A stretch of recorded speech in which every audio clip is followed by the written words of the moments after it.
Department is to have the backs of warfighters. Our job is to make sure they have everything they need at the tip of the spear, but they can't do that without you.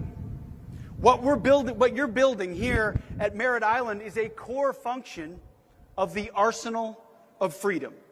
You see, the arsenal isn't just about door kickers or guys dropping precision bombs, although we like those guys very much. It's not just about intel analysts and mechanics wearing camouflage. They're all important to our nation, to be sure. But look at the thousands of square feet that make up this production site, where you produce the next generation of launch vehicles and spacecraft, like the New Shepard launch vehicle and the Blue Moon lander.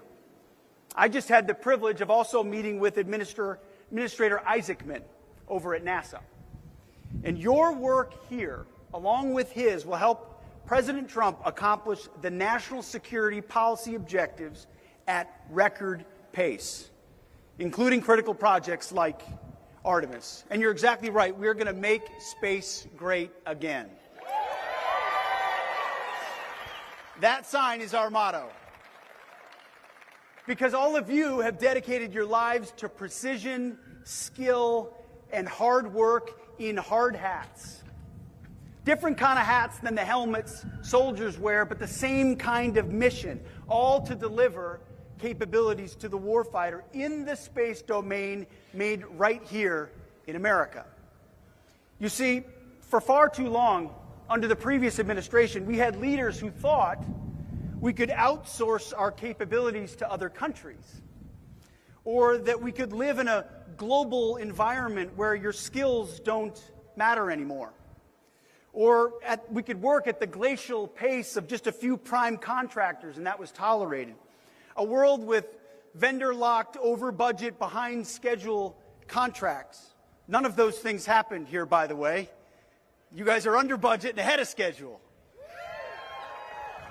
That's what today's warfighter needs.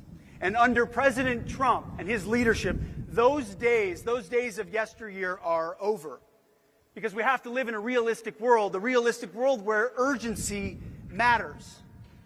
We live in a realistic world where American strength has to partner with American manufacturing. And if you don't have both, you don't have a free country.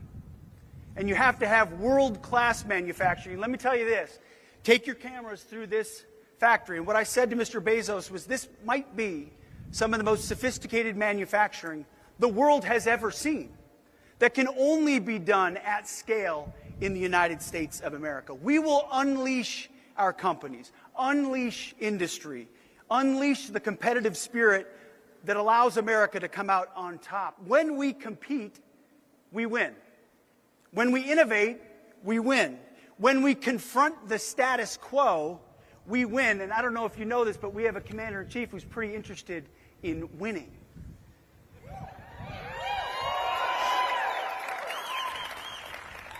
No more business as usual, which I know, Mr. Bezos, is music to your ears. You've never done business as usual. And at the War Department, business as usual is over. Our job is to unleash space pioneers, just like we are unleashing our warfighters. And President Trump, in service of that, has some core principles. First, we are putting America and Americans first. Our citizens and our workers first, setting the conditions for you to succeed, securing our people in our homeland and our hemisphere. It's long overdue. Second is peace through strength. At the War Department, we are the Strength Department. Our job is to be the hammer when necessary, but hopefully never have to use it. It's called deterrence. But if we must use it to fight, we will fight to win, overwhelmingly. And the third principle is common sense, which, as you all know, is not so common in Washington. But in the Trump administration, when you look at the problem we have as a nation, we have to build at scale and at speed, and that's vital. It's common sense, so we have to go faster and empowering our fastest runners.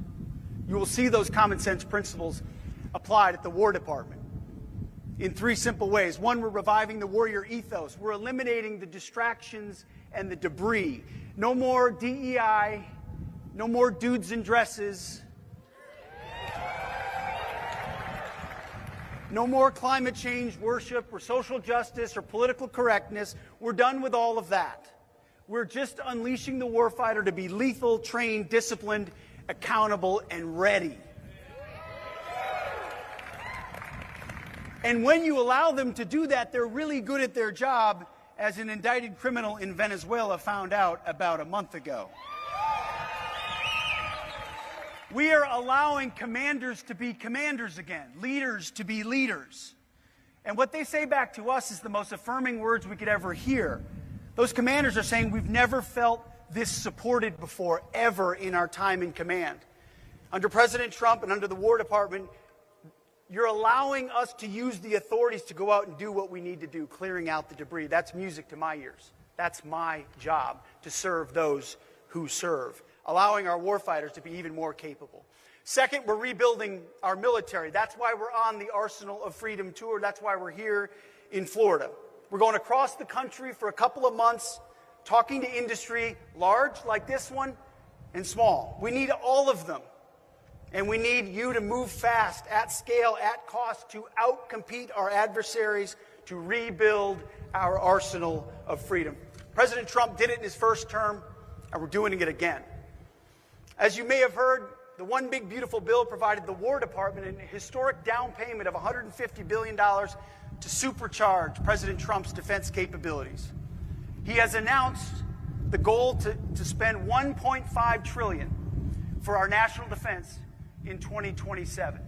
That is a massive message to the rest of the world that American strength is not going anywhere anytime soon. We will dominate in every domain. That One Big Beautiful Bill also provided $25 billion for the Golden Dome for America, revolutionizing our homeland defense through cutting-edge space-based capabilities, which we're going to need. We're talking about a vigilant constellation of next-generation sensors and satellites that will see every threat from every corner of the globe, paired with a network of space-based interceptors ready to neutralize any ballistic missile, any hypersonic weapon, any drone, long before it threatens our homeland. The kind of protection President Trump has promised the American people and the War Department will deliver. That is how we establish total orbital supremacy. That is how we guarantee the safety and security of the American people. Space Force's General Gutlein has done a fantastic job so far leading the charge. He knows the path of what's expected for Golden Dome. I get briefed monthly on its progress. This is not something you see, President Reagan helped defeat the Soviets by casting a vision of SDI, of a dome. President Trump, given the companies we have in this country, like this one, can now make that vision a reality for the American people, a huge conundrum for our adversaries who are counting on a whole different dynamic. We will continue to work with our partners because we have to dominate the space domain. That means we'll ensure that we keep building rockets and engines and landers that you make here at scale and at speed. Third, we're reestablishing deterrence. So we're reviving the warrior ethos, rebuilding the military, and you have to reestablish deterrence if you've lost it. Whether it was the disastrous withdrawal in Afghanistan, a sin and a shame on our country, or what happened on October 7th with Hamas in Israel, or the war in Ukraine that never would have happened if President Trump was president. Radicals who shot at our ships and we didn't respond, or the invasion of tens of millions of illegals. The world saw an open invitation to challenge America under the previous administration. It didn't feel like America was prepared. Biden was asleep and Lloyd Austin was AWOL. So the first thing we did at the War Department was reestablish deterrence. It started on day one. We locked down the southern border. We've gone 8 months with 0 crossings at the southern border. Turns out we didn't need new authorities, we just needed a new president. Credit to Customs and Border Protection, our law enforcement partners, Immigration and Customs Enforcement, and others who do a very difficult job every day. The War Department was proud to stand beside them since day one. We also reestablished deterrence through our efforts with the Houthis, Operation Rough Rider. Now, from the beginning, some people thought, the Houthis? Why do we have to deal with the Houthis?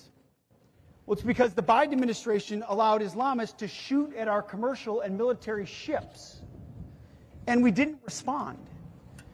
All the way back to the presidency of Thomas Jefferson, we've understood that free navigation of the seas is a core tenet of the United States of America. You don't shoot at American ships.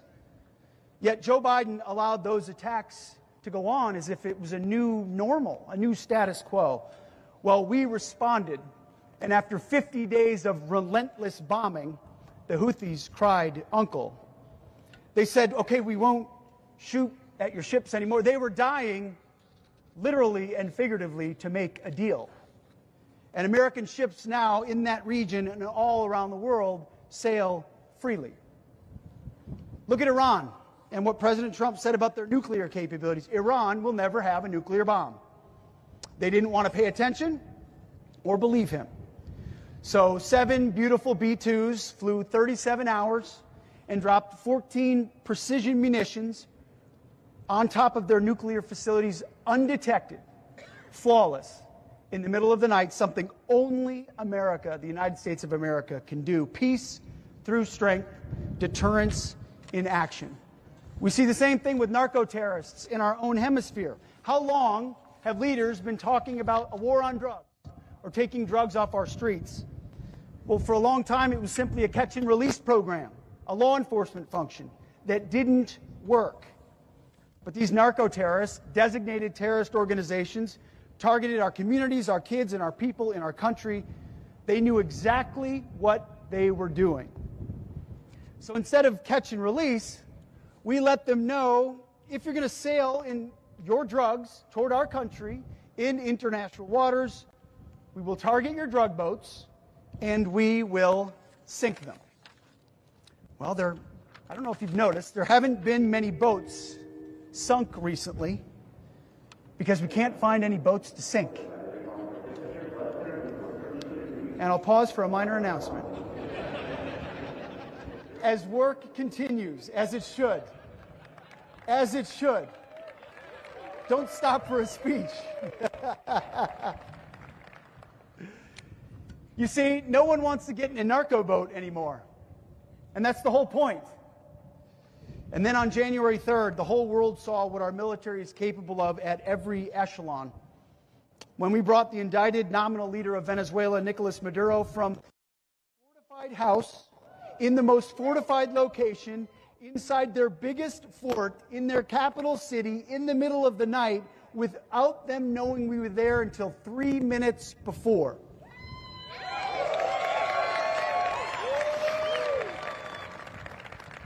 The most sophisticated single raid in the history of the planet. No other president before President Trump would have had the guts to make that call.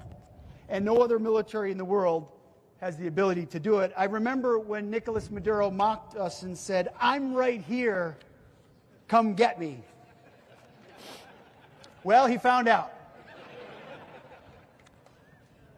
All of this brings me back to why I'm here looking you in the eye on this cold Florida afternoon. You are the men and women who pour your lives and careers into building these incredible launch systems that we need, that give us that advantage.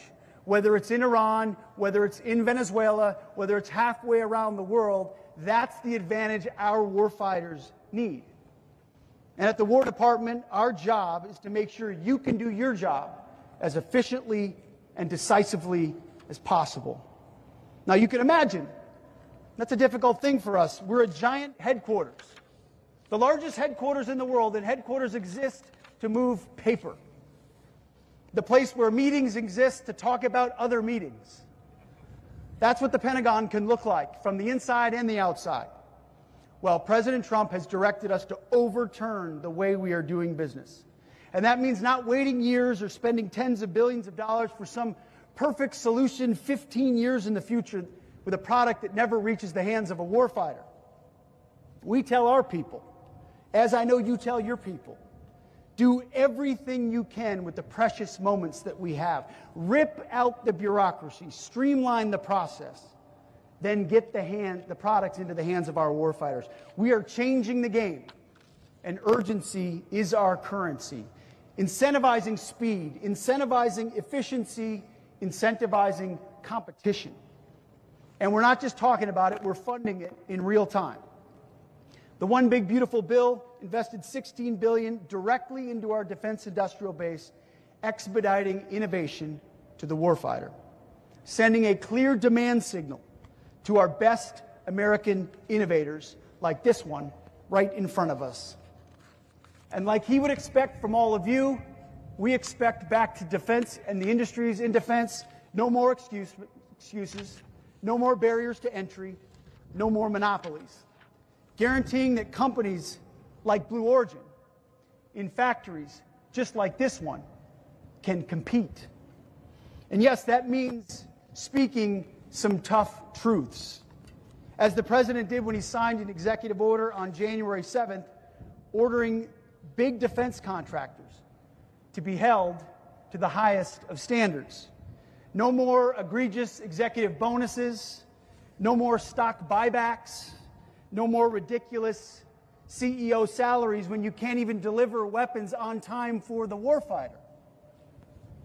The companies we invest in need to prioritize the warfighter. We need to put the warfighters first, just as you put your products every day first. And that's why it's an honor to look out at this great audience here of Americans who appreciate the spirit of that executive order. You see, I don't mind people making lots and lots of money. Please make lots and lots of money. But if you're going to do so, deliver for the American people and the taxpayers the capabilities you said you would deliver.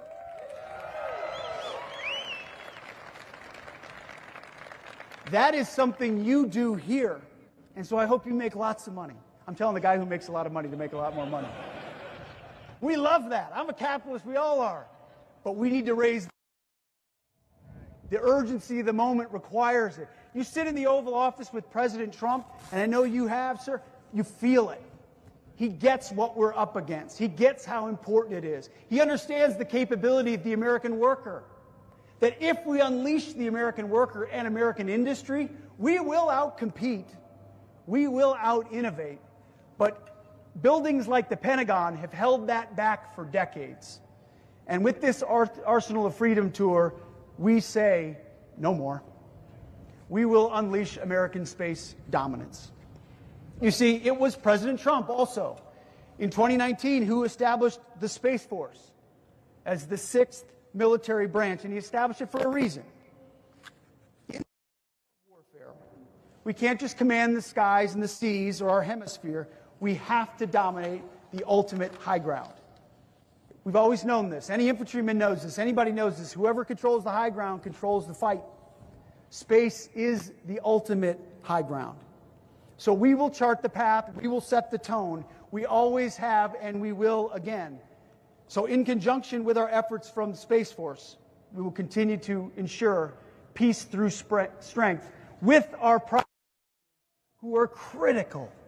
Companies like Blue Origin, companies like SpaceX, and others who are critical to ensuring that we dominate space. We welcome those partners, and we will stand shoulder to shoulder with you in these critical efforts. You see, we don't care. You care.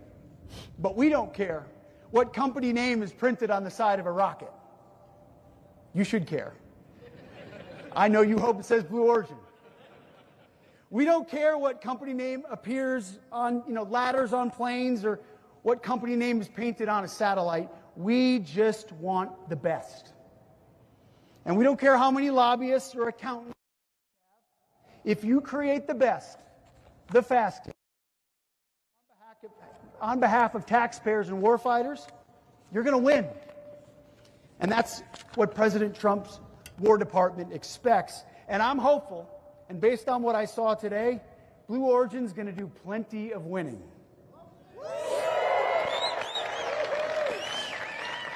And that's a great thing. That's a great thing for your company. That's a great thing for you. But most importantly, that's a great thing for our country. That's what we need. That's what my kids and grandkids need. They need men and women like you dedicated to your craft. That's what the trigger pullers need, the pilots need, the surface warfare officers need, the medics need. All those guys and gals wearing camouflage need you. They need Blue Origin. They need space dominance.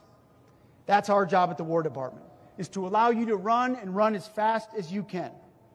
And your leadership here knows, and the rest of the leadership across our defense industrial base need to know, this is not about Wall Street. It's not about dividends. It's not about stock buybacks. This is about warriors. And how quickly can we deliver them to them as quickly as possible, the most lethal capabilities. President Trump is deadly serious. He feels the urgency, and so do I. We must rebuild our arsenal of freedom, maintain supremacy over the space domain. We'll go fast, and we'll move fast every single day. And as I look out at all of you, cold, but heads nodding. I see heads nodding everywhere. We have the best workforce in the world, the best engineers, the best entrepreneurs, and the best innovators. This crowd right here on Merritt Island. And I want to express my appreciation for all of you. You have taken and ran with that demand signal. You know what time it is. Your leadership knows what time it is. And that's all we can ask for. And that we deliver that same message across the entire country. Go fast, take risks, and continue to build the best and build in America. The urgency of the moment requires this. So thank you for inviting us here. Thank you for grabbing onto the challenge that President Trump has given us. We are grateful for everything that you do. It's been an honor to meet a lot of you, by the way, who have kids or grandkids that serve. I got a chance to meet a bunch of you who are vets yourselves, who continue to serve. You wore the uniform, you're serving again, shoulder to shoulder with the best. And I'll just end by saying what President Trump said over the radio to the incredible Americans who went to downtown Caracas. He simply said, good luck and Godspeed.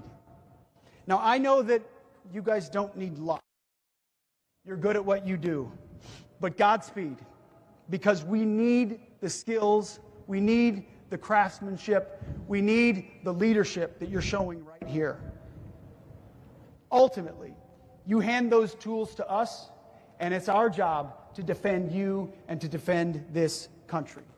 Because under President Trump, the golden age of American dominance is only just beginning. God bless you, and God bless our great republic. Thank you. Thank you.